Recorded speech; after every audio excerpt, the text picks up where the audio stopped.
ప్రతి డాగ్ కి ఒక క్యారెక్టర్ ఉంటుంది. అది చూసేగా మనం ఇష్టపడతాం. బై ద వే, వీడి పేరు గోల్డీ, ద అలుగుడు రాజా. వీడు అమ్మాయిల కన్నా ఘోరంగా అలుగుతాడు.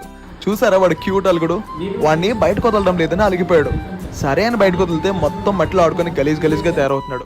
వీడి దగ్గర నాకు నచ్చేదేంటో తెలుసా? మనం ఎంత మాట్లాడుతుంటే అంతసేపు అలానే వింటూ ఉంటాడు. ఇల్లంతా ప్లేస్ ఉన్నా సరే మన మీదే ఎక్కి కూర్చుంటాడు. కొంచెం కష్టంగా ఉన్నా సరే మా గోల్డీ గడు ఇప్పుడు సేల్ కొన్నాడు. సో ఎవరికైనా మా క్యూట్ గోల్డీ కావాలి అనుకుంటే మాకు డిఎం చేయండి లేదా కింద కమెంట్ చేయండి. స్పెషల్లీ వైజాగ్ వాళ్ళ కోసం 20% ఆఫ్. మిస్ కాకండి. Thank you so much.